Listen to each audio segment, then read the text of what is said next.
설 전주 토요일에 상견례를 했습니다. 상견례 한다고 날짜를 잡자마자 얼마나 떨리고 긴장이 되던지. 그래도 거리두기로 인해 6인 모임이라 남친 누나들이 안 와서 그나마 다행이라고 생각했습니다. 남친 집 분위기가 누나들이 시집을 갔음에도 불구하고 모든 게 누나들 위주로 돌아가는 집이거든요. 아무튼 많이 예민해져서인지 살이 빠지기도 했지만 나름 생각해서 떡 케이크도 예쁘게 주문하고 꽃다발도 예약했습니다. 그리고 오프라인에서 마음에 드는 원피스를 찾지 못해서 온라인으로 교양까지 한번 받아가면서 고심고심해서 원피스도 구입했습니다. 당일엔 긴장해서 엄마와 청심환을 마시고 상견례에 갔었죠. 남친 가족이 상견례 장소에 먼저 도착했다 연락이 왔었고 6인 모임이라 당연히 각자의 부모님과 저희만 오는 줄 알았습니다. 그런데 식당에 도착해보니 그게 아니었더라고요. 식당에 들어가서 예약해둔 룸으로 가는 중에 멀리 홀 끝에서 남친 누나 2명과 매형들, 그리고 조카들이 테이블 2개를 잡고 식사를 하고 있는 걸 보게 되었거든요. 저희가 모른다고 생각하는 건지 인사도 없이 저와 부모님을 곁눈질로 힐끗힐끗 쳐다보고 있더라고요. 너무 당황해서 머릿속에서 응? 하는 물음표만 떠다니는 것 같았습니다. 참 바보처럼 많이 긴장을 해서 그런지 아무 생각이 안 들더라고요. 저희 부모님은 모르시는 상태라 앞서 그냥 지나가셨고 저만 고개짓으로 인사하고 곧장 룸으로 들어갔습니다. 그리고 준비한 꽃다발과 떡 케이크를 드리고 설이 얼마 안 남아서 화과자 선물 세트도 준비해서 드렸습니다. 밥이 코로 들어가는지 입으로 들어가는지 모를 정도로 긴장해서 젓가락을 덜덜 떨어가며 식사를 했던 것 같아요. 남친 어머니가 좋게 말해 워낙 직설적이라 중간중간 선을 많이 넘긴 했었지만 남친 아버님이 잘 무마시켜주셔서 넘어갈 수 있었습니다. 하여튼 기분이 엄청 좋은 식사는 아니었지만 나쁜 분위기도 아니었기에 저는 그저 그랬다고 생각했습니다. 저희 부모님도 별 말씀 없으셨고요. 그렇게 상견례 자리가 끝나고 룸에서 나가니 누나들은 다 가고 없더군요. 정신이 없어서 물어보지도 못했었지만 같이 왔다는 말을 그때까지도 듣지 못했습니다. 아무튼 상견례가 끝나고 예약금을 제외한 나머지 금액을 제가 계산하려고 하긴 했는데 금액이 너무 많이 나왔더라고요. 그래서 물어봤더니 누나들이 식사한 것까지 저희한테 토스하고 갔다는 겁니다. 황당하긴 했지만 누나들이 식사한 건 나중에 남친한테 내역서를 보내야겠다 생각하고 일단 제가 다 계산했습니다. 그리고 상견례가 끝나고 각자 집으로 돌아갔는데 당시에는 정신이 하나도 없어 그냥 넘어갔던 일들을 집에서 가만히 생각해보니 너무 화가 나는 겁니다. 먼저 식당에 도착해 저희 가족이 들어오는 걸 동물원 원숭이처럼 보고 있던 남친 누나들과 매형들한테 화가 나고 미리 말 안 해줬던 남친한테도 화가 나고 거기다 지들이 먹은 식사값을 계산 안 하고 그냥 간 것도 화나고 저희 부모님들을 향한 어머님의 선 넘는 발언도 화가 났습니다. 저는 꽃다발과 떡케이크, 과자 세트까지 양손 가득 준비를 해갔는데 남친은 빈손으로 와 있던 것도 딸 가진 부모라고 저희 부모님이 하하호호 웃고만 있던 것도 그냥 하나하나 다 서운하고 화가 나는 겁니다. 물론 선물 같은 건 기대도 안 했었지만 이런저런 일이 겹치다 보니 그냥 다 짜증나고 화가 나더라고요.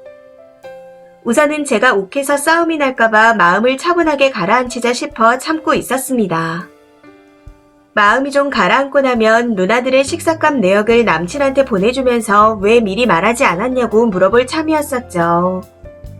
그런데 남친에게 먼저 연락이 와서 말을 하던 중 화가 단전에서부터 올라와 욱하면서 기분 나빴던 걸 다다다 문자로 보내게 되었습니다. 거기서 남친이 그게 뭐가 그렇게 기분이 나쁘냐는 식으로 나오기에 결국 전화로 말다툼까지 하게 되었고요. 좋게 말하려고 했지만 욱해서 도저히 안 되겠더라고요. 그런데 말다툼을 하던 중 제 원피스 이야기가 나오는 겁니다. 인터넷에서 배송비 포함 10만원도 안 하는 트위드 원피스요. 멀리서 제가 입은 원피스를 보고 누나들이 쟤 사치하는 애 같다 하고 말했다더군요. 거기다 저희 엄마가 매던 가방도 말하면서 굳이 상견례 자리에 명품 가방을 들고 와야겠냐. 엄마나 딸이나 예의가 없다. 이런 식으로 말을 했답니다. 몇 년 전에 제가 주식을 탈탈 털어서 사들인 많이 비싸지 않은 가방이었는데 저희 엄마는 딸이 처음 사준 가방이라며 애지중지 아끼다가 들고 나가신 거였습니다. 그 말을 듣는데 괜히 엄마한테 미안하면서 마음이 한순간에 차갑게 식는 게 느껴졌습니다. 제가 좋아서 쫓아다니던 남친이었고 그동안 누나들이 이유 없이 저를 마음에 안 들어 하신다는 걸 전해 들어 알고 있었지만 그래도 참았습니다. 집안만 보면 남친이 많이 기울어지는 만남이지만 직장으로 보면 제가 훨씬 기울어져 당연하듯 그냥 다 이해를 했었는데 도저히 안 되겠다 싶더라고요. 이전에도 안 되겠다 싶어 헤어지자고 말한 적이 몇 번 있었는데 그때마다 남친의 미안하다, 잘하겠다 하는 말에 넘어갔었습니다. 그런데 지금 보니 6년이라는 시간을 그냥 허비한 것 같네요. 떡 케이크에 새긴 예쁘게 잘 살겠습니다. 가족으로 받아주셔서 감사합니다. 라는 문구처럼 가족이 되려고 만난 상견례 자리에서까지 내 흠잡기만 바쁜 사람들인데 가족이 되면 나를 얼마나 기죽이려 들까 하는 생각이 들면서 정신이 딱 차려지는 겁니다. 그래서 바로 이 결혼 안 되겠다. 그냥 헤어지자. 하고 말한 뒤 남친의 번호를 차단했더니 누나들한테 폭풍 전화와 문자가 오기 시작하더군요. 전화는 받지 않았고 문자를 확인했더니 미안하다고 하면서도 제 원피스가 예의 없어서 그랬다느니 하며 별 거지 같은 이야기를 다 하는 겁니다. 그때 트위드 원피스라면 무조건 고급 옷으로 생각하는 사람들인가 싶어 어이가 없더라고요. 평소 저를 만나지 않았음에도 이상하리만큼 저에 대한 자격지심을 드러냈었는데 그래서인가 싶기도 했었고요. 아무튼 문자는 결국 네가 잘못해서 내가 화났지만 사과할게 라는 내용이었습니다. 너무 황당하고 어이가 없어 원피스 결제 내용만 캡처해서 보내고는 010으로 시작하는 번호를 다 차단해버렸습니다. 연락 올 사람도 없지만 중요한 전화는 부재중이 뜨면 제가 확인 후 콜백하면 되니까요. 아무튼 그 일이 있은 후 일주일이 지나가는데 속은 후련하다고 하지만 당장은 동굴에 들어가서 페인처럼 안 나오는 중입니다. 머릿속으로는 제 자신을 응원하는데 마음은 너무너무 힘든 것 같네요. 봄이 올 때면 제가 좋아하는 등산도 하면서 이겨낼 생각입니다. 잘 해나갈 수 있겠죠. 추가입니다. 이렇게나 많은 분들이 제 글을 읽어주실 줄은 몰랐습니다. 여러분 말이 맞습니다. 제 직업이 변변치 않아서 저도 모르게 겸손 이하로 숙이고 들어갔었습니다. 그게 그분들 눈에 보여서인지 제가 만만하게 보이고 괴롭히고 싶었나 봅니다.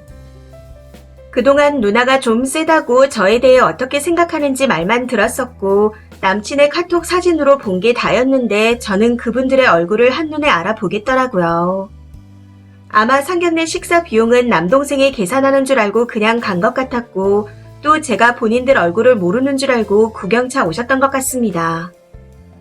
남친이 집에서 여자친구가 이거 해줬다 저거 해줬다 자랑하면 그게 얼마짜리인지 인터넷 검색해서 서로 공유하고 차라리 이걸 해주지. 이게 더 좋겠다. 하면서 지들끼리 가족 단체방에서 히히덕거리는 걸 한 번 본 적이 있었습니다. 제가 직업은 남친보다 못하지만 생활비 여유가 많아서 제 걸 살 때 좋아하는 사람한테도 이것저것 선물하는 재미 아닌 재미로 지냈었거든요. 물론 큰 건 아니고 자잘한 것들이지만요. 그런데 지금 와서 생각해보니 남친도 이런저런 각을 재고 있었다 싶네요. 그리고 많은 분들이 상견례 선물에 대해 말씀하시던데 저는 상견례 때 선물을 들고 가는 게 예의인 줄 알았습니다. 그리고 케이크의 문구는 신랑 신부 얼굴 밑에 각자 부모님에게 하는 말처럼 적어놨었는데 그 문구가 좀 그랬나 보네요. 케이크 판매자님 걸 보다가 초이스한 거였고 어차피 그건 남친 어머님이 드신다고 칼로 바로 잘라놓으셔서 제대로 읽으셨는지도 모르겠습니다. 어머님이 약간 우악스럽고 남성스러우시거든요. 마지막으로 밥값 받으셨냐고 물어보시는 분들도 많던데 밥값은 제대로 받고 싸웠습니다. 아무튼 남친과는 그날 이후로 헤어졌고 완전히 끝냈습니다. 제가 한번 빠지면 모든 걸 내어줄 만큼 푹 빠지는 스타일인데 헤어질 땐 뒤도 안 돌아보거든요. 세게 아프고 얼른 털어내보도록 하겠습니다. 댓글로 조언해주시고 위로해주신 분들께 감사드립니다. 댓글입니다. 첫 번째.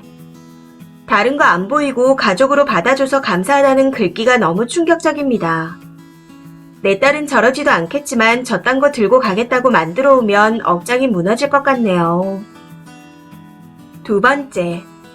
상견례는 서로 동등한 위치에서 인사를 하는 자리인데 님네가 선물에 뭐에 바리바리 싸들고 가서 너무 저자세로 나간 것 같습니다.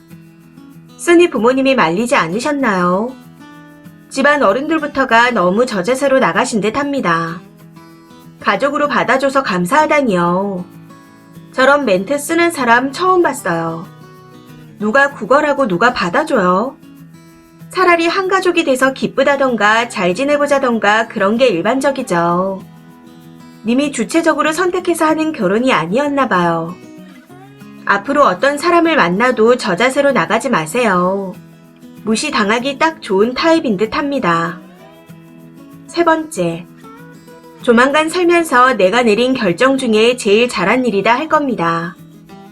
상견례 참석 인원은 서로 상의해서 양가중 한쪽으로 기울지 않게 맞추는 게 기본 예의입니다. 쓰니 포함 3명이면 그쪽도 3명으로 맞추고 누나나 매형이 쓰니가 너무 궁금하면 따로 만날 약속을 잡아야죠. 결혼할 때 집안 보라는 게 이런 거 보라는 겁니다. 기본 예의도 모르는데 다른 건 오죽하겠어요. 네 번째. 선 넘는 발언에도 잘 보이겠다고 꾸역꾸역 앉아있었던 것 자체가 어이없어요. 가족으로 받아주는 게 왜 고마워할 일인지. 님 혹시 아이 있는 돌싱인가요? 다섯 번째. 근데 상견례는 남자 쪽이 돈 내는 거 아니었어요. 저는 그랬었는데. 그리고 뭘 그렇게 바리바리 싸가요. 저는 첫인사 드리러 간 것도 그냥 10만원 성 과일 바구니 하나만 사갔습니다. 왜 먼저 저자세로 나가셨나요? 그리고 밥 먹은 것도 왜 님이 계산하셨어요?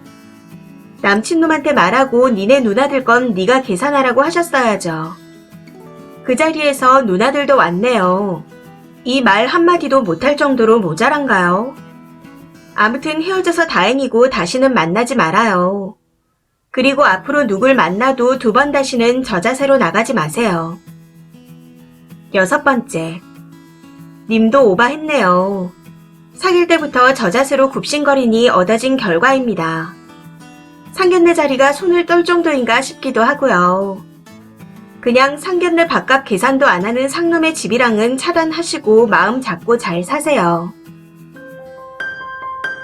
이 사연은 여기까지입니다.